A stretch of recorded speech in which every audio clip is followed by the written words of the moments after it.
Thank you very much, Luis, for your time. You'll have 20 minutes, and I'll let you know when there are a few minutes left.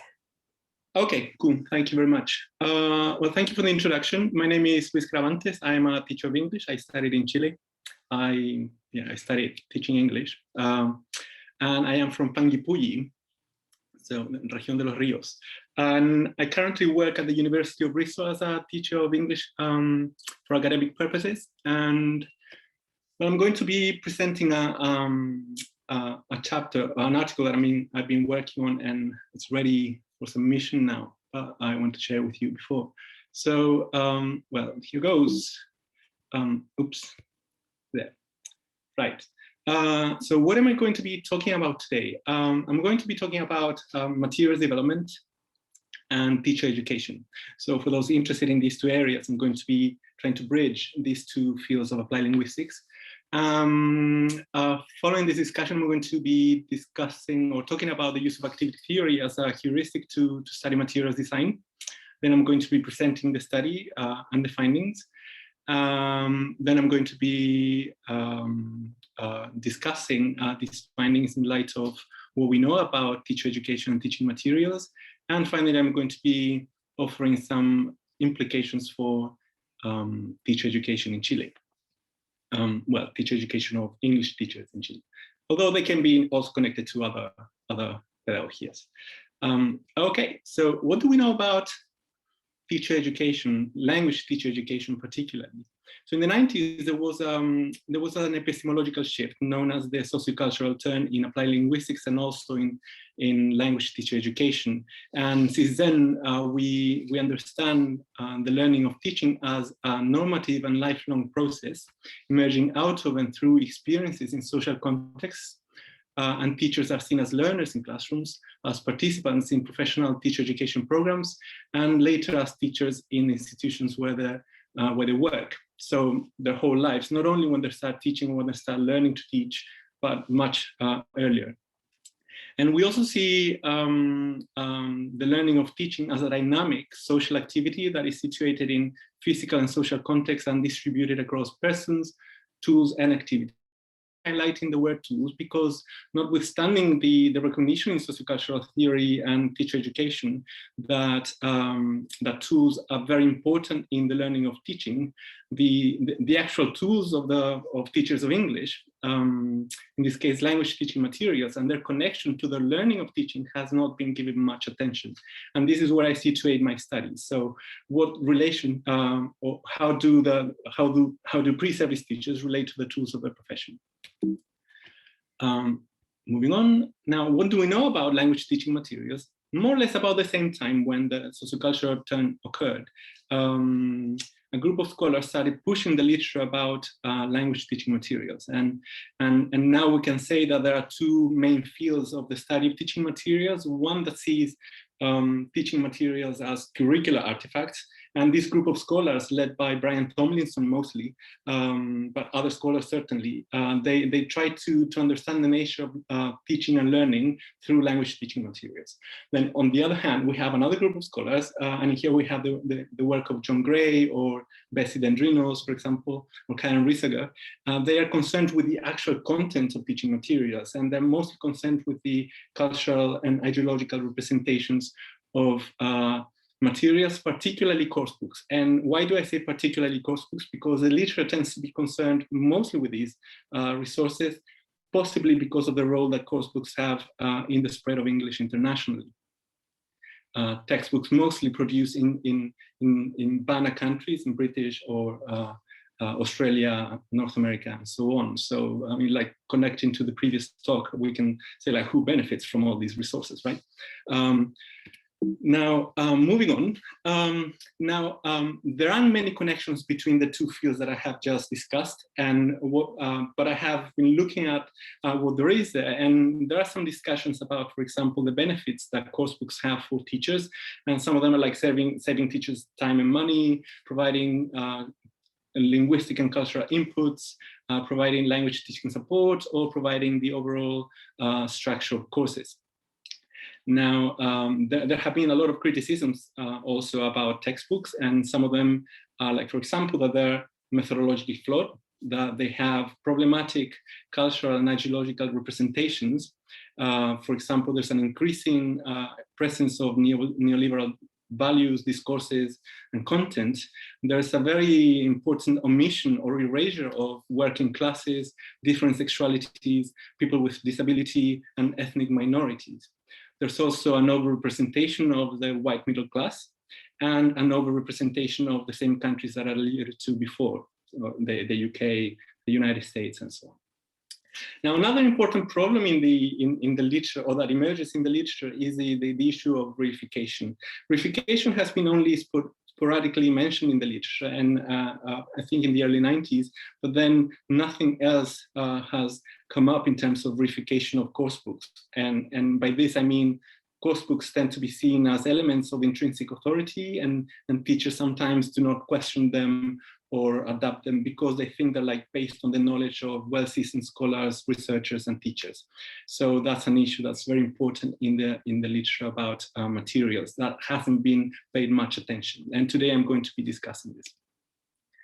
And what do we know about about language teaching materials and teacher education in Chile? Just to make this long story short, in 2013, the Ministry of Education published a series of standards in which finally there was recognition of the important role of teaching materials in teacher education, and that teachers needed to know how to design, select, and adapt their own teaching resources.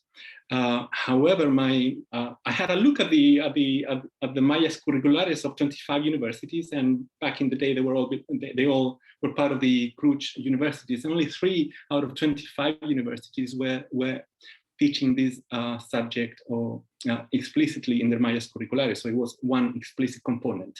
I'm not saying that the other ones didn't teach it, but they may have been only units in the courses of methodology like didactica and so on. Well, this raises a question of how on earth do pre-service teachers learn how to design their own teaching materials if we don't teach them? Well, this is what I'm going to try and answer. So reflecting the sociocultural turn that I mentioned before, I'm using activity theory as an offshoot of sociocultural theory started by Vygotsky. And activity theory sees or argues that individuals act collectively in communities and institutions, and that their actions need to be researched and theorized together in conjunction. And this triangle that I've got here, if you're familiar with activity theory, you can't really think of activity theory without really seeing this triangle here. What I did was to go to Chile and look at some pre-service teachers, a group of pre-service teachers who are, can you see the cursor of my present? Yeah, probably now you can. The subjects of the activity of designing materials, and in that activity there were certain rules that they had to follow, rules that had to do with the pedagogy and English program that they were studying, or the rules of the schools where they were doing the practicum. There were other members of the community like teacher educators or mentoring teachers, tools, what psychological or physical resources they used in order to design the materials, and they design materials with an object in mind, and so on. That was, sorry, and I missed the division of labor, which is basically what is the distribution of tasks between the teacher, between the members of the community, sorry. 2 concepts I'm focusing on today, or in this presentation. One is the concept of conceptual tools, which Grossman, Smegorsky, and Valencia define as frameworks. Sorry, the videos are like covering my quotations. So principles, frameworks, and ideas about teaching and learning that teachers may have used as heuristics to design materials. And then I'm also using the concept of systemic contradictions, which are historically accumulated tensions in the activity setting, or sorry, activity system, that may happen between elements of the activity system, for example, between the tools and the subjects, or between the subjects and members of the community, but also within the very elements of the activity system. For example, there may have been contradictory beliefs between the pre-service teachers, or for example, between one element of this activity system and other elements of other activity systems. So this is what I'm focusing on today, and I'm going to be elaborating more on this later. Right, moving on. So what are the research questions that guided my study? what conceptual tools mediated the pre-service teacher's design of language teaching materials, then what systemic contradictions emerge in the process of material design, and what elements of the school and university settings influence the appropriation of conceptual tools by the pre-service teachers. Cool, the study. So the study happened in Chile. I went to Chile in 2017, and I worked with a particular specific pedagogy in English program of a university in Chile. And 8 final year pre-service teachers were the main participants of my study. I also worked with teacher educators and 4 school teachers who were hosting the pre-service teachers during the practicum. The schools where they were doing the practicum were 4 low-income particulares mencionados schools. In terms of research methods, well, this is a multiple case qualitative study. I use stimulated recalls. So when the pre-service teachers designed their materials, they sent me their materials and I studied them, and then we met and discussed how they had designed the material. For example, I asked them questions about what were you thinking when you decided to introduce this image or to include this image in your text, and so on. We went studying the materials. We also use semi-structured interviews, observations. I also use documents and materials. And the way in which I analyzed the data was thematic analysis, as suggested by Brown and Clark. Right, what are my findings? You can see here some of the materials designed by my participants. And well, what emerged very strongly was that they had this conceptual tool, this framework or line of reasoning that I called teaching English as teaching the textbook. So as you can see in the quotations here, they relied a lot on the textbook being used at the schools, to design their materials. So, for example, Carlos there, even before his practicum, he said he already had a disposition to use course books, and he said, I'm going to do an activity from the textbook. It's a listening. It comes with all the material, with a CD and the list of questions for general specific information. It even has after listening work.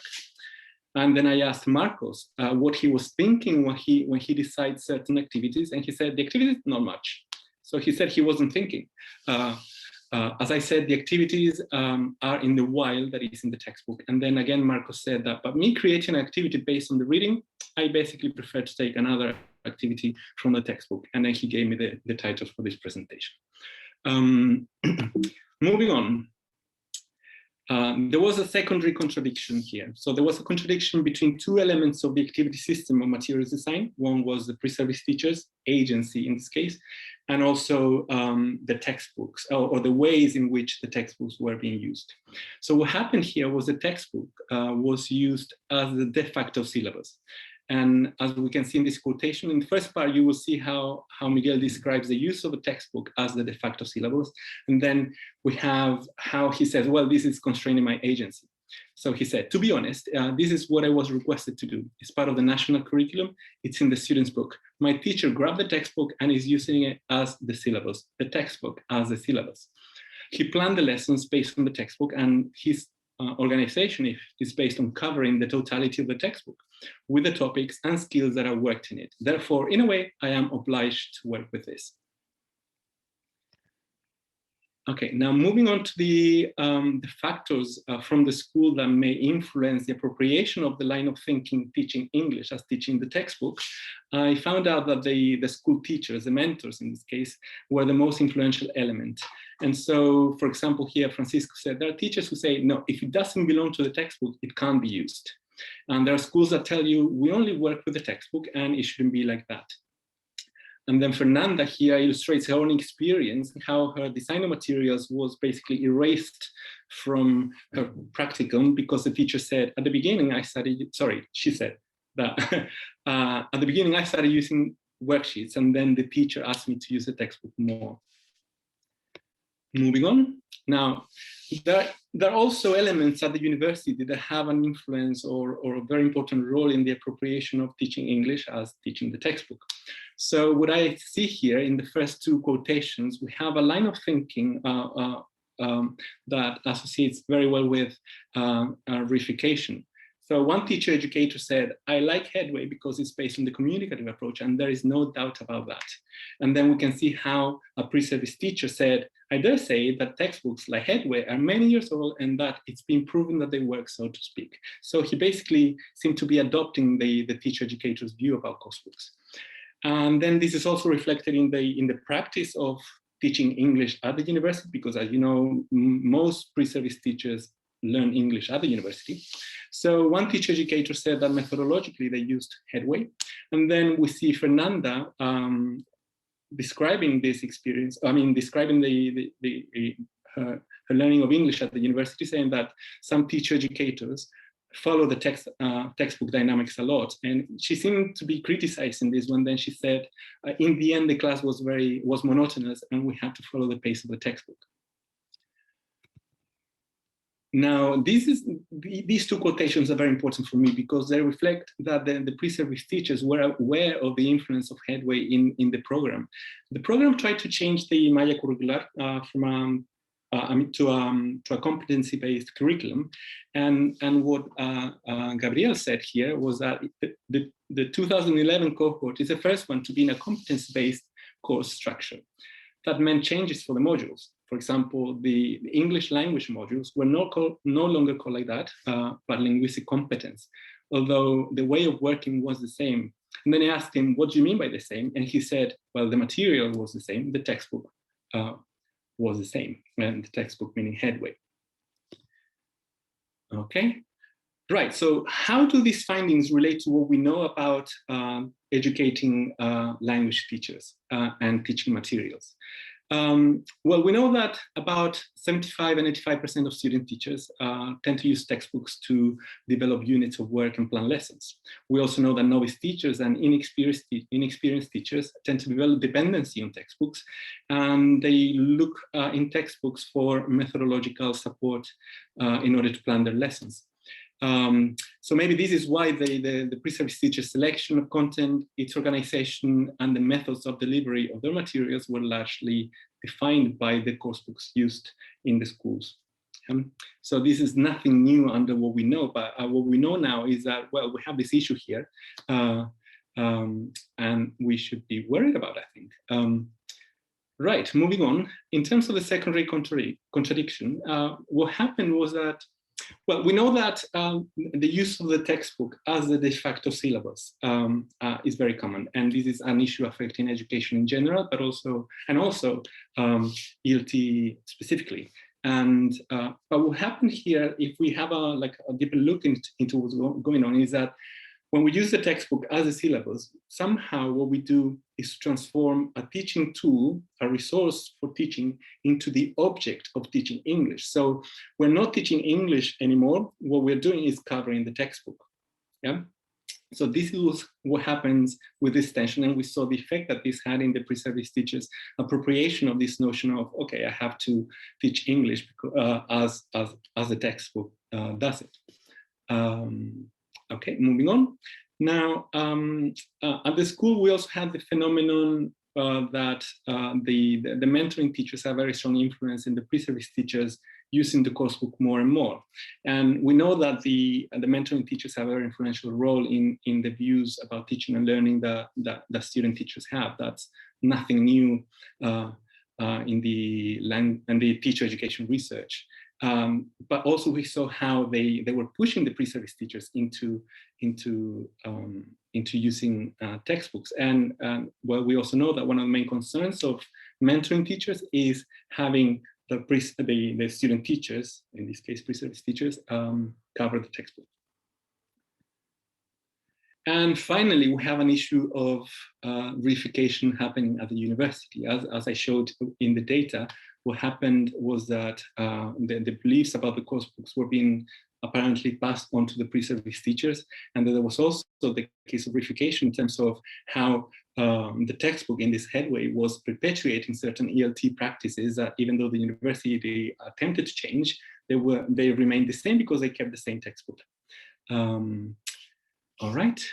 Oh, and what I wanted to highlight here is how the best example is how Teacher Educator 3 said that the Headway had this sort of unquestionable communicative nature. Right. So what implications are there of what I've been talking about for the education of teachers of English? So a conceptual tool like ELT as teaching the textbook risks throwing overboard the education of about 5 years at a university. So the pre-service teachers gave up what they knew about teaching and learning and decided to follow the course book. Now, this line of reasoning is particularly problematic given what we know about global course books. We know that they're methodologically flawed. We know that New Headway has a very strong grammar approach, and this is not my opinion, this is what research says. And we also know that sometimes these textbooks have very problematic representations of the world. And this is about, I mean, and there's research saying this about textbooks produced in the United Kingdom, like Headway, but also textbooks that are produced for the Chilean context. In this case, for example, the underrepresentation of ethnic minorities that we have. Toledo Sandoval, for example, a very recent article about that. And then we also know that, that a course book such as New Headway should be seen as unquestionably communicative, raises the issue of how do teacher educators conceptualize CLT, the communicative approach. What do we understand by that? Because we know that Headway is not communicative. And also it raises issues about how teacher educators evaluate the tools of their profession.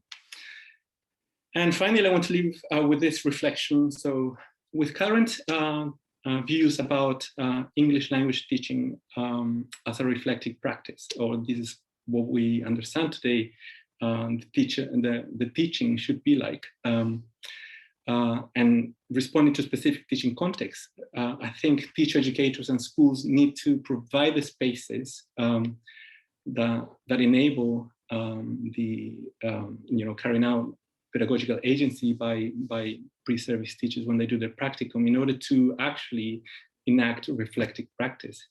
And as I have shown in my presentation, an issue that can happen at the school is that the pre-service teachers agency can be very strongly undermined or constrained by the way in which textbooks are used. Okay, and that's my email and a few references there. Thank you very much for your attention. If you have any questions.